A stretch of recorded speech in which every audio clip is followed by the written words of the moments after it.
friends, now we were discussing about the farming in Palampur. Now everything is written here one by one. We will discuss each and every part of the topic. Now we are talking here about the Palampur and we are discussing about farming in Palampur. So the first thing is here, land is fixed. Now when we talk about this Palampur, in this village, farming is one of the main activity. Nearly 75% of the population in the Palampur is involved in farming and engaged in farming. So the workers are automatically dependent on the farming for their livelihood. Now, but if we are talking about here about whether the land is fixed, yes, the land area for cultivation in Palampur is fixed. Since 1960, there has not been any kind of increase in the area of land. It is same. There is a constraint in that because some of the wasteland has been converted into cultivable land, but after that there is no scope or there is no chance of increase in the area for cultivation, that is for the farming activity. So there has not been any area, there has not been any kind of increase in the area for production.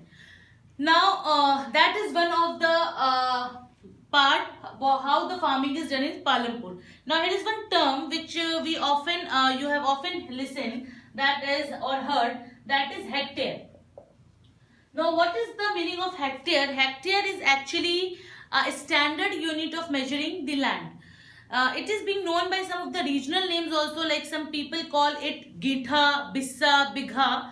That is some of the local names, but a standard name for measuring the unit of the land is hectare. This question can be asked in 1 mark, that what is the standard unit of measuring land. So you have to say it is hectare. Now the second question comes, is there a way one can grow more from the same piece of land? Yes, we can grow more. From the same piece of land, and that I am going to tell you how. Now here we are talking about an hypothetical village, Palampur. So through this village we'll come to know that in rainy season the people are growing jawar and bajra. Jawar and bajra is generally being grown in the rainy season, and it's a kind of feed for the cattle. Okay. Then in the month of October, the village or the area of cultivation is not left idle. People are doing production of potatoes there. Then in the month of winter season, that is the Rabi season, they are growing wheat.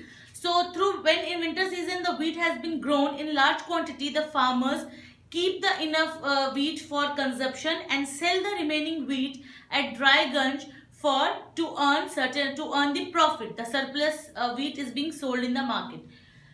Then we can say a part of the land even in the Palampur is devoted for sugar cane, where it is the sugar cane is being produced, or we can say grown, and that is being used for jaggery. So yes, that is also been done. Through this, have you have come to understood that yes, on a same piece of land, on a single piece of land, the farmers are able to grow more than 3 crops. Why? This is possible in this village Palampur because of the proper irrigation facilities and the proper irrigation system. There is a proper electric system, proper irrigation system. The farmers are not facing any kind of difficulty for irrigation. Earlier, the government has installed, previously they were using the Persian wheels to take out the water for irrigation, but with the passage of development, the government has installed few tube wells. So the farmers were able to take water easily, and later on some of the farmers have purchased, have installed their own irrigation equipments, or they have their own tube wells, and with that in the mid 1970s the entire cultivated area was 200 hectare that was being irrigated in the Palampur. So a very important term through which we have come through this second point, that is there one can grow more crop from the same piece of land? Yes, and that is known as multiple cropping. Growing more than one crop on a same piece of land during the year, in a particular year, is known as multiple cropping. And through this example we have come to know that not farmer grow more than one crop, but most of the farmer in Palampur, they even grow 3 crops in a year, that is potato is also being included. So yes, this is very much possible that the farmers can grow at least 2 main crops and the third crops in the 15 or 20 years.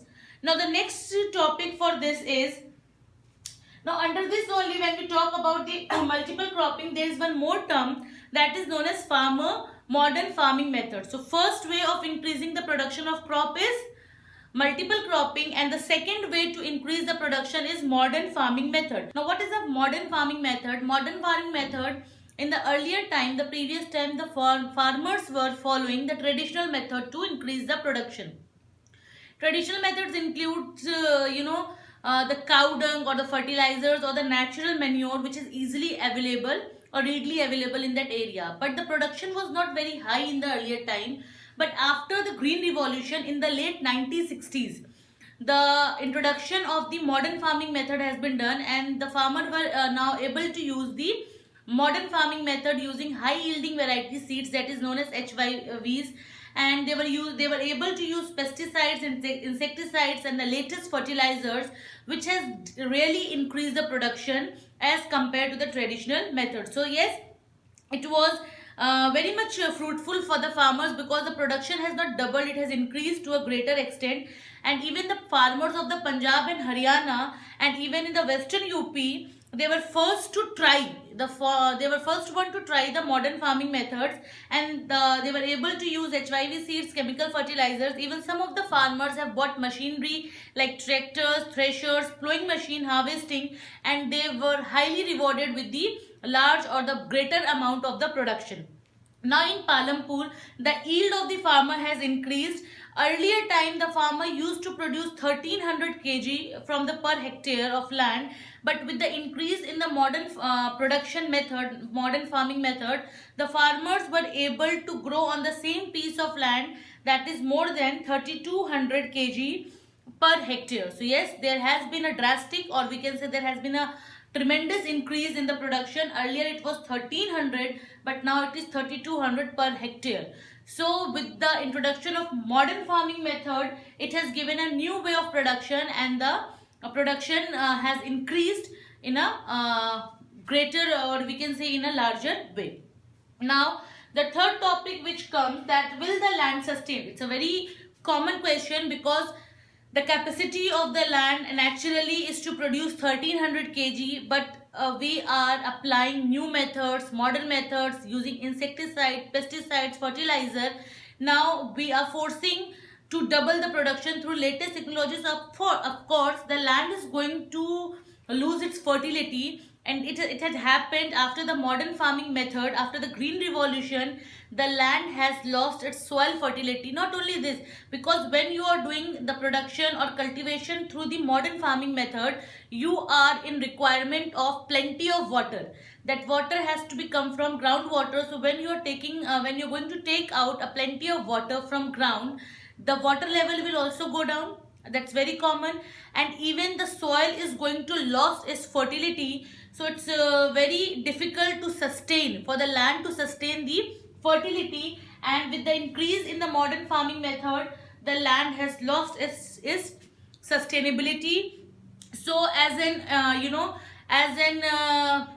we can say as a responsible person, we should not destroy our land. We should not destroy, and we should we should ensure that we should take a proper care of the environment to ensure future development of agriculture. So now it was the land has of course lost its fertility. Then the next topic come, how the land is distributed between the Palampur. Now here, if we talk about the distribution of the land in the Palampur, we have already discussed earlier that there are 450 families in Palampur, out of which few families, that is nearly 80 families, belongs to the upper caste, and nearly 150 families of them have no land for cultivation.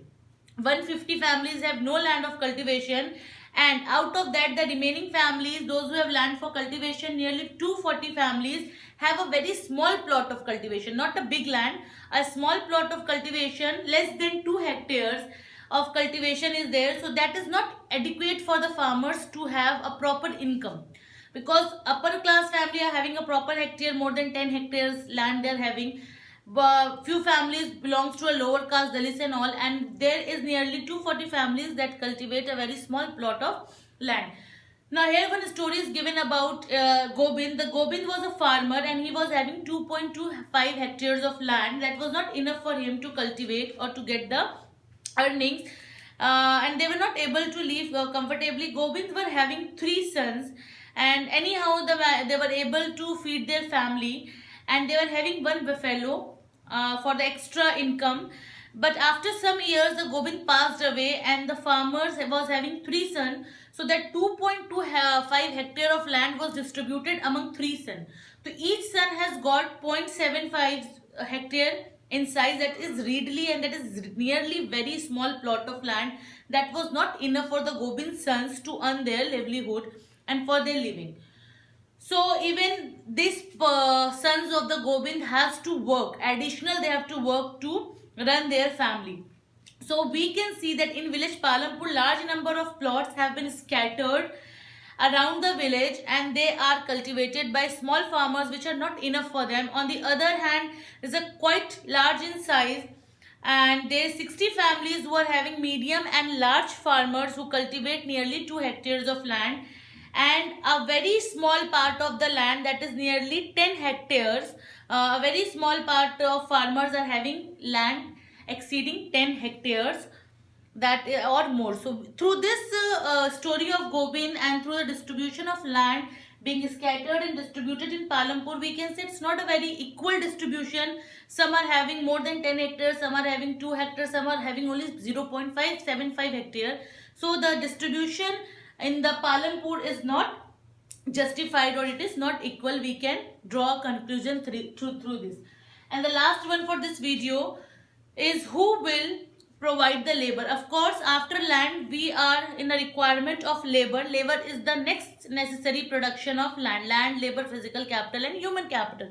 So now here we are discussing about the labor as a factor of production, and we know that farming requires a labor, a great deal of hard work or a hard labor. So small farmers, after cultivating their families, the same small farmers, they were working on the other places or the other farms as a laborer to survive. So medium and large farmers hired the farm laborers or the small laborers to work on their fields. So of course, from where does the labor come? The same labor who have a very small field or a cultivable land, after doing their work, they were also working on the medium and the farm or the medium and the large farmer workers. So when the crops were grown on the grown on this land, now how the farmers were able to get the wages? They get certain fixed wages paid by the medium and the large farmers, and they will sometimes being paid in wages and sometimes in kind, that they can get some crop, or they can get some rice, wheat in kind also, that is being paid. So sowing and the harvesting is being done by the other farmers. Now in this duration of employment, the farmers are employed on the daily basis, and they were doing particular farm activity like harvesting for the whole year. Now this was the conclusion. Now in this topic only, who will provide the labor, there is a story of Dala which we will continue in the next class, and then in the next class we will discuss about some more farming in Palampur. So today we had discussed about land is fixed, one way, multiple cropping, will the land sustain, how the land is, and who will provide the labor. Now the story of Dala will be discussed in the next class. Thank you for watching this channel. Please subscribe it. Please view it from starting till the end. Like, if you have liked the video, hit the like button, and if you want to write any comments, please go in the comment section, and please share your valuable views and thought with me so I can improve it more and more. Thank you for watching it. You will get the next video soon. Thank you.